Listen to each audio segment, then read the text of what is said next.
भाई और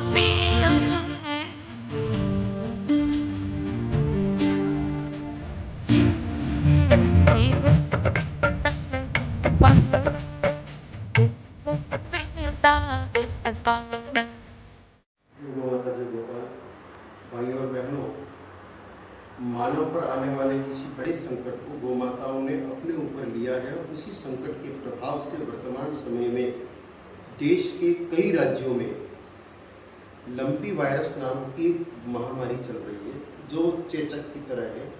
lumpy virus आने के बाद गोमाता को बुखार आता है, गले में प्रोटीन जमा हो जाने के कारण वो भोजन ठीक से नहीं कर पाती है और उसके बाद शरीर पर असंख्य फोड़े हो जाते हैं और जिनमें से रक्त और पस निकलना शुरू होता है और पानी लगने पर वहाँ कीड़े भी हो जाते हैं, जंतु भी पड़ जाते हैं और परिणाम स्वरूप कई गाय माताएं अपने प्राण त्याग देती है।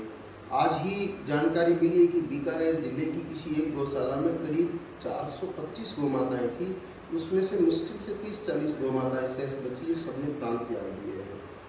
ये गुजरात के सीमावर्ती क्षेत्रों से लेकर के जालौर, सांचौर, बीकानेर, जैसलमेर तक ये बीमारी बहुत तेज गति से फैली और धीरे धीरे देश के अन्य हिस्सों की तरफ भी बढ़ रही है। इससे बचाव के उपाय जो हैं, प्रधान रूप से तो गाय माता का टीकाकरण करवा देना उचित है।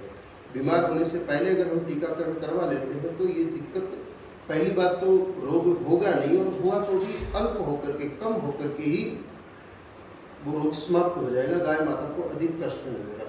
और अगर ये रोग हो गया है तो दो बातों का विशेष रूप से ध्यान रखना है। एक तो बाहर से गांव को ट्रीटमेंट देना, एक अंदर से गाय माता को मजबूत करना। तो जौ का दलिया, हल्दी और तेल, ये तीन चीज़ें नियमित रूप से गाय माता को दें ताकि गाय माता की रोग प्रतिरोधक क्षमता भी बढ़े और वो बीमारी से जल्दी बाहर आ जाए। जो गाय माता बीमार हो चुकी, वो चारा ज़्यादा अच्छे तरीके से नहीं खा सकते, तो उनको जौ के दलिए में हल्दी और तेल मिला के दें। अगर उन्होंने बिल्कुल खाना बंद कर दिया तो फिर बोतल के अंदर हल्दी और तेल मिला करके, पानी मिला करके उनको पिलाएं। दूसरा, बाहर त्वचा पर फिटकरी का पानी लगाएं। साथ ही देसी गाय माता के गौमूत्र में नीम की पत्ती और हजारा, जो गेंदा का फूल आता है, उस फूल की पंखुड़ियों को अच्छी तरह कूट करके, उबाल करके छान लें और उसमें हल्दी मिला करके उसको पुनः छान करके हल्दी, नीम की पत्ती और गेंदे के पंखुड़ी वाला यह जो गौमूत्र है, इसको उनके पूरे शरीर पर स्प्रे करें। ऐसा करने से गाँव जल्दी भरेंगे और उनमें जंतु पड़ने की संभावना नहीं रहेगी।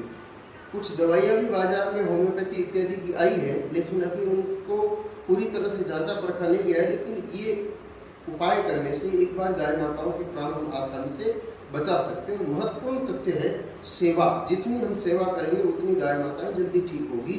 तो देश के किसी भी कोने में लंपी वायरस की स्थिति है तो सब भाई बहनों से मेरा आग्रह है कि अपना समय गौशालाओं में और आज़ाद गौ माता जो सड़कों पर घूम रही है उनकी सेवा में लगाएं, ताकि यह महामारी का दौर जल्दी समाप्त हो और गौ माताएं सुखी हो, ताकि सारा विश्व सुखी हो सके। जय गौ माता, जय गौ माता।